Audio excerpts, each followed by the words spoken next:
Best line of the debate. Well, two possibilities here, and they're both doozies. One is just for the funniness. We're going to go to video 12 here. This might have been my favorite line of the entire campaign. It's not a zinger. I know what it is. It doesn't win him anything, but it was funny. Let's watch. You are all talk and no action. What I've seen up here, I mean, first of all, this guy's a choke artist and this guy's a liar. You have a combination. This guy always goes. You have a combination of factors. He can't do it for the obvious reason, and he can't do it because he doesn't know how to tell the truth. Other than that, I rest my case. This is the typical thing he does on any debate about policy. One at a time, he goes right for the Governor Kasich, you have the floor. Governor, I get a response to that. You will have a response, but I promised Governor Kasich he could respond. Can somebody attack me, please? Okay, here, Wolf.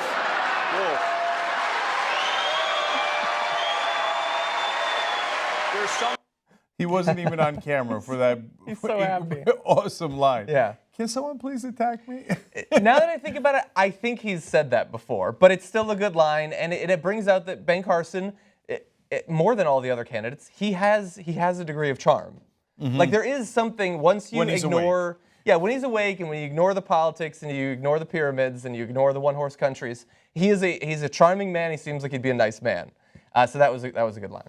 Yeah, and of course the substance behind that is you get to rebut if someone attacks you. Yeah. That's why those three were constantly ping-ponging back and forth. Rubio, Trump, Cruz, Cruz, Trump, Rubio, and they keep going back and forth. And Kasich and Ben Carson are irrelevant, so they're not getting attacked. Yeah. And they're not attacking to others, Yeah. so they just got left on the fringe. And that's why that line was a winning line in a lot of ways. And really fast on the not substance of that point, that probably served to distract from the fact that response by Trump, it was absolutely horrendous. I don't even remember what the question was, but there was a serious question put to him. He had no answer, and so he turned to, that guy sucks, he's a choke artist, that guy lies all the time.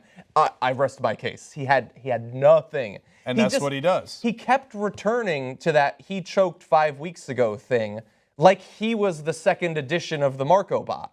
It just like he would glitch and he would just, he choked 5 weeks ago. Speaking of which, that gets us to clip number 5 on what's actually the best line of the night. Okay. This is Rubio on the attack against Trump. You know what that is, but what else is part of your plan? So your only thing is to get rid of the lines around the states. What else is part of your health care plan? When you get rid of the lines, it brings in competition. So instead of having one insurance company taking care of New York or Texas, you'll have many. They'll compete, and it'll be a beautiful thing.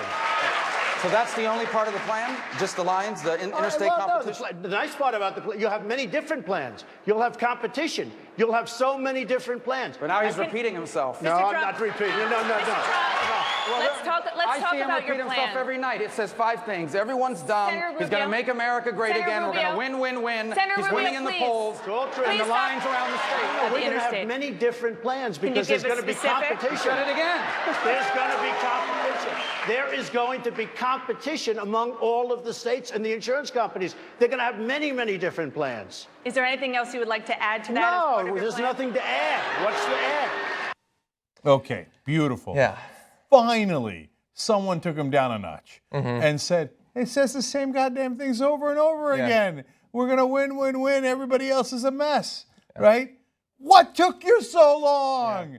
But, I mean, come on. That's got to be the best line of the night. That's the best line of the debate. He learned from Chris Christie. He learned well. I have never, I don't think, had anything in common with Marco Rubio, but I could see it on Marco Rubio's face as he was listening to Trump. That's how I feel when I have to listen to Trump. It's like, oh, he's just saying, like he looked like this moron. I have to talk to this moron.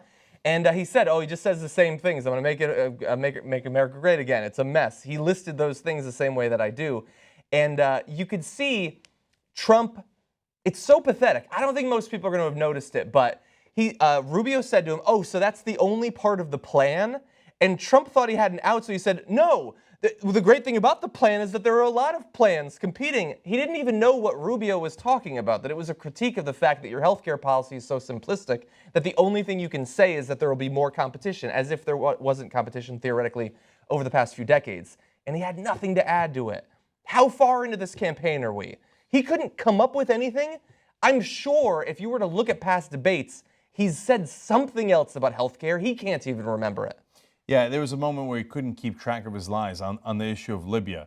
Yeah. he had said something earlier, but I think he literally forgot that he was on the other side of that debate earlier and was telling people that they were a mess for going into Libya or not going into Libya. And this time he turned around and said the other position was a mess. Yeah. Well, if you lie that many times, you're going to get caught at some point. And there, Marco Rubio busted him pretty good. Yeah.